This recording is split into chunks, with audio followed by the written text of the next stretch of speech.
Welcome to the Explainer. If you're a coffee enthusiast, you've probably got your go-to order completely memorized, right? But do you actually know the literal architecture of that drink? Today, we're going to unpack the DNA of the cafe menu. We're breaking down the absolute building blocks of your favorite beverages, literally from the ground up. Okay, let's dive into this. Seriously, do you really know what is in your coffee cup? When you mumble your order on a sleepy Tuesday morning, are you just requesting a familiar name, or do you understand the precise components at play? It's incredibly empowering and honestly just really cool to understand the exact architecture of the world's most beloved beverages. And that is exactly what we're going to uncover today. So let's kick things off with part one, the espresso foundation. Every great story needs a strong hero, right? Well, in the sprawling, highly caffeinated world of coffee, our undisputed hero is the espresso. It's a small, incredibly concentrated shot of coffee. But the magic is really all about the method. You take hot water and force it through finely ground coffee under immense high pressure. This intense extraction produces a phenomenally rich flavor, all topped off with that beautiful visual hallmark, the golden crema. We can trace the roots of this specific extraction method directly back to Italy. And interestingly enough, the primary goal back then was just efficiency. They just wanted to get coffee prepared quickly. But in doing so, they accidentally created something totally magical. A highly concentrated shot packed with bold aromas and a deeply intense tasting profile. This tiny, fast Italian invention is absolutely crucial. It's the starting point for countless global variations. Basically, everything else we're going to look at today starts right here. All right, moving right along to part two, the water variations. Now here is where we introduce our first real plot twist. What actually happens when we take our intense espresso hero and simply manipulate the water? Well, before World War II, espresso was already a huge deal in Italy. But American soldiers stationed in Europe found that traditional, concentrated shot to be, well, just a bit too intense for their liking. So their solution? They just diluted the espresso with hot water to make it taste more like the coffee back home. This brilliant little hack birthed the Americano.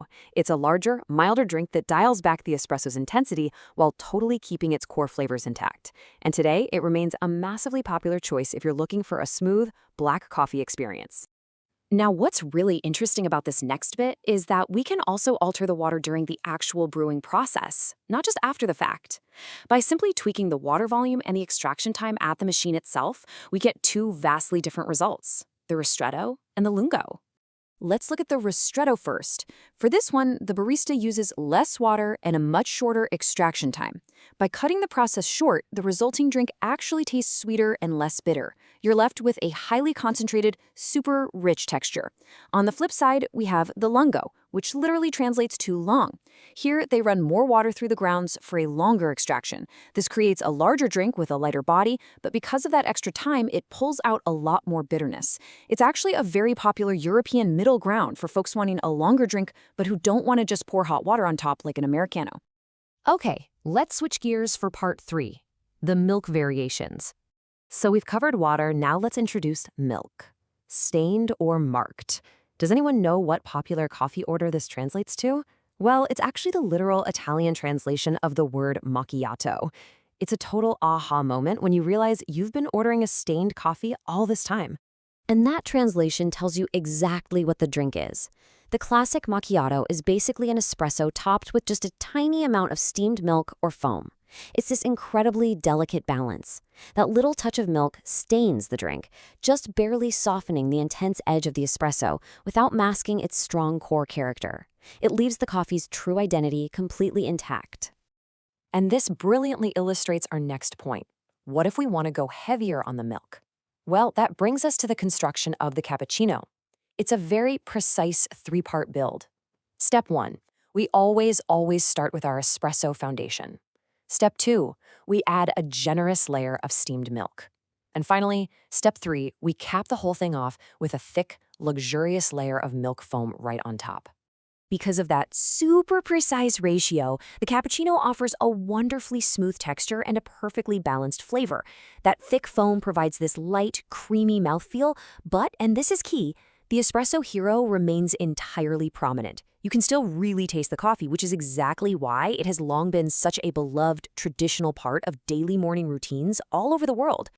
Which brings us to our final section, part 4, finding your perfect cup. We've covered a lot of ground today, but when you map it all out like this, there is an incredible logical flow to the whole thing. If you look at this cheat sheet, you'll see our core ingredient literally never changes. It is always our hero, the espresso. But the modifier entirely dictates your sensory experience. No modifier? You get bold intensity. Add hot water? You smooth it out into a larger Americano. Restrict the brewing water for a sweet Ristretto, or add more for a bitter Lungo. A tiny drop of milk gives you a strong macchiato, while generous steamed milk and foam gives you that creamy cappuccino. It's one single foundation with endless variations. And that brings us to the end of our journey today. You now possess the structural knowledge of exactly how these popular drinks are built. So, armed with the decoded secret language of the menu, what are you going to order tomorrow morning? Will you stick to your familiar go-to, or are you inspired to push your palate and try a traditional macchiato? Next time you take a sip, I want you to ask yourself, what is the precise math inside this cup? Thanks so much for joining me on this explainer, and keep learning.